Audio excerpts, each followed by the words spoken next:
1436년 세종시대 한 아기가 경복궁의 전각에서 태어났습니다. 이름은 경혜공주. 세자 이향의 유일한 딸이었습니다. 경혜공주가 태어날 당시 세자의 후궁들 중 누가 정실 부인이 될지를 놓고 궁궐이 들썩였습니다. 당시 세자빈 순빈 봉씨는 폐위되었고 2명의 후보가 남아 있었습니다.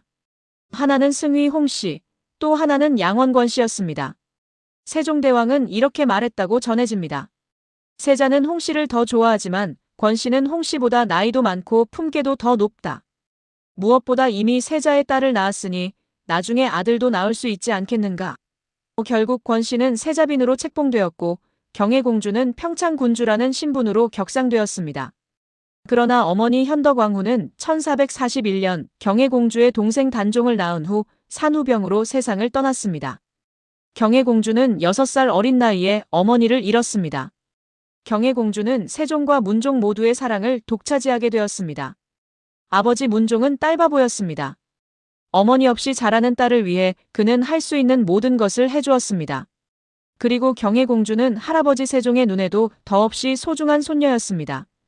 이렇게 경혜공주는 세종의 사랑, 문종의 사랑, 그리고 동생 단종의 의지 속에서 조선의 가장 귀한 공주로 자라갔습니다.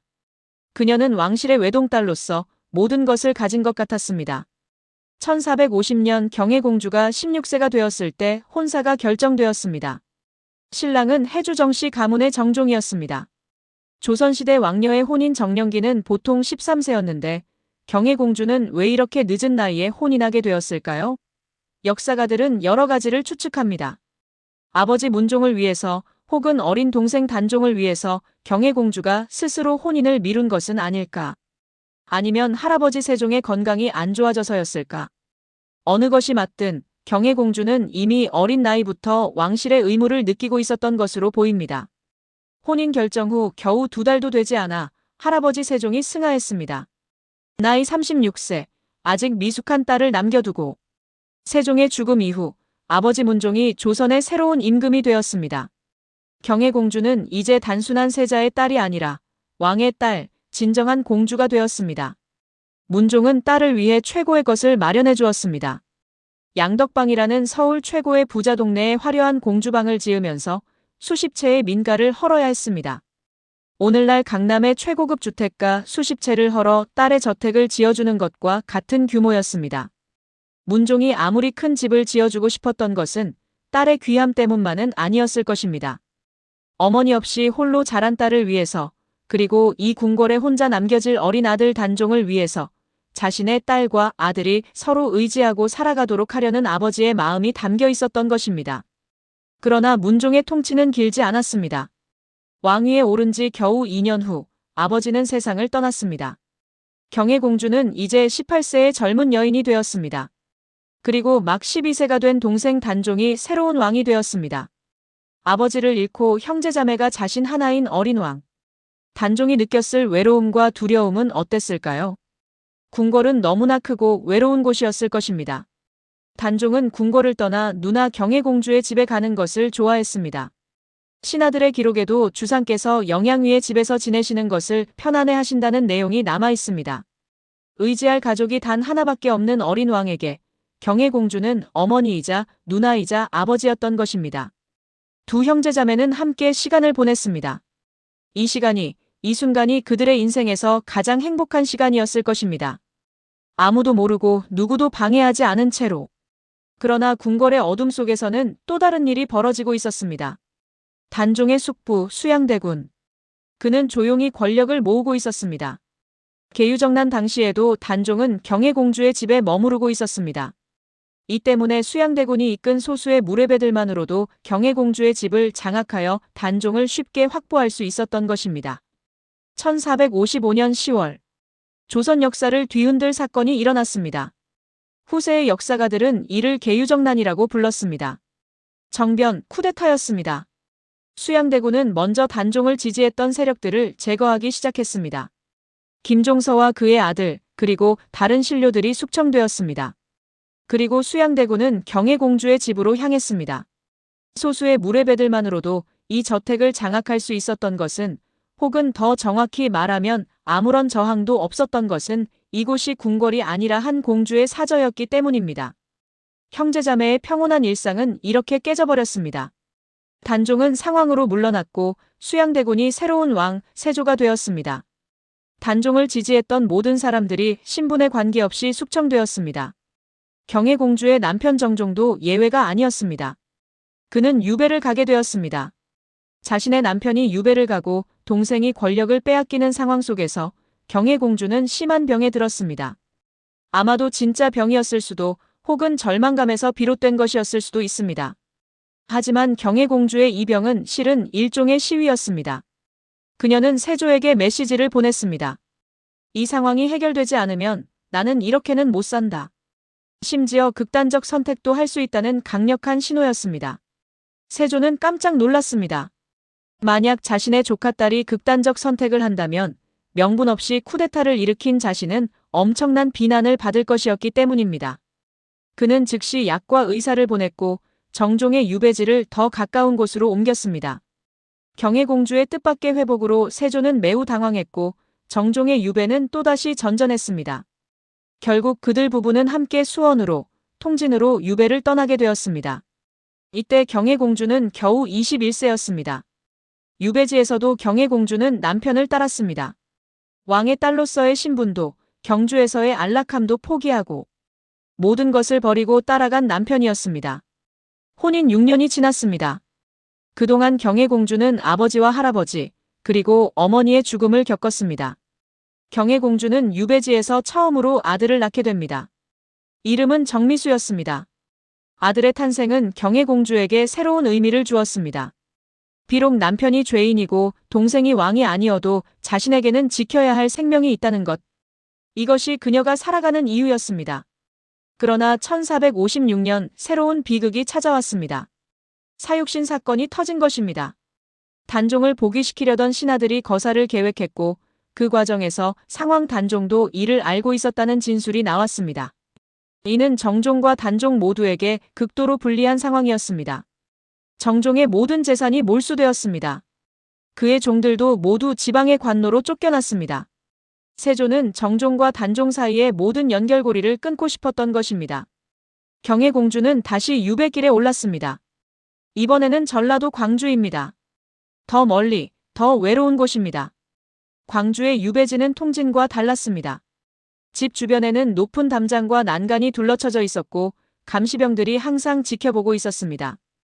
1457년 10월 강원도 영월에서 상왕 단종이 죽었습니다. 경혜공주의 동생, 그녀의 유일한 형제자매가 세상을 떠났습니다. 1461년 정종은 반역을 도모했다는 이유로 거열형을 선고받았습니다. 거열형이란 사지를 찢는 극형입니다. 그때 경혜공주는 27세였습니다. 그리고 둘째 아이를 임신 중이었습니다.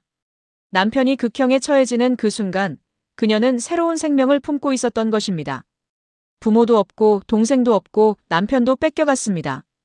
경혜공주가 남긴 것이라곤 이제 6살이 된 아들 정미수와 갓 태어나려 하는 또 다른 아이뿐이었습니다. 3가지 이유로 죽을 수 있는 상황이었습니다. 그런데 왜 그녀는 살아야 했을까요? 경혜공주는 세조의 도움으로 살 바에는 차라리 죽는 게 낫다고 생각했을 것입니다.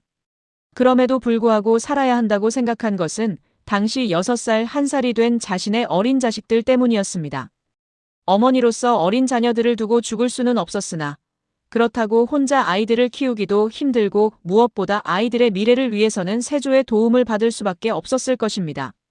그렇게 경혜공주는 아이들을 위해 원수인 세조의 도움을 받을 수 있었지만 그렇다고 아이들과 같이 궁궐에 가서 차마 원수인 세조를 만나는 것이 죽기보다 싫었기 때문에 경혜공주로서는 아이들만 궁궐에 보내고 혼자 비구니가 될 수밖에 없었을 것입니다. 경혜공주는 답을 찾았습니다. 세조는 아들 정미수를 궁으로 데려가 기르겠다고 제안했습니다. 그리고 따뜻한 대비 정희왕후도 그 아이를 보살피겠다고 약속했습니다. 경혜공주는 선택했습니다. 자신은 출가하기로. 아이들을 위해 원수 같은 세조의 도움을 받아야 하는 상황을 감당할 수 없었기 때문입니다.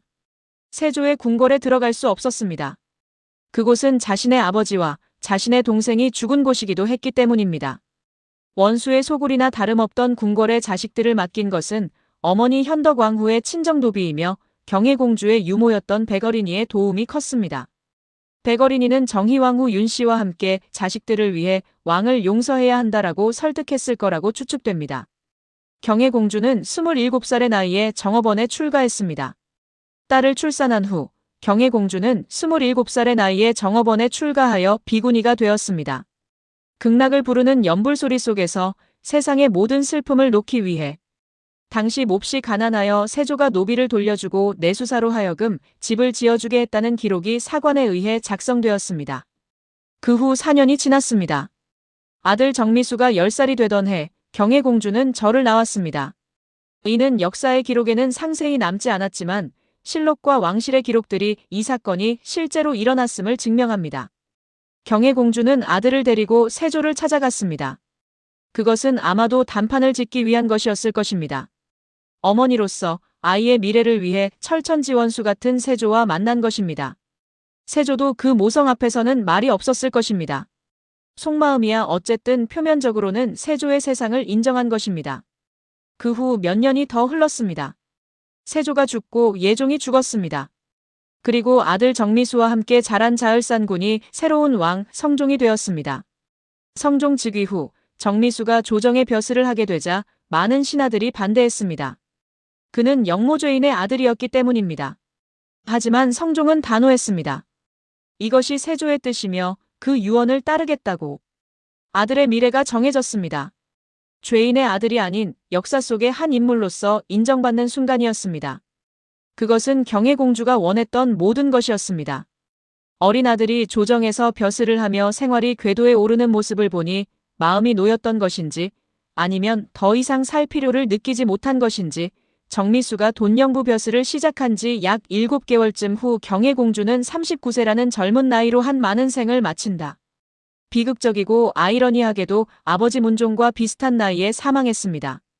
경혜공주는 왕의 딸로 태어났습니다. 세종의 사랑, 문종의 사랑을 받으며 자라났습니다.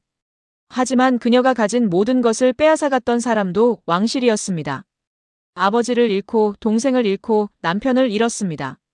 왕실의 보호를 받으면서도 왕실의 희생양이었던 여인입니다.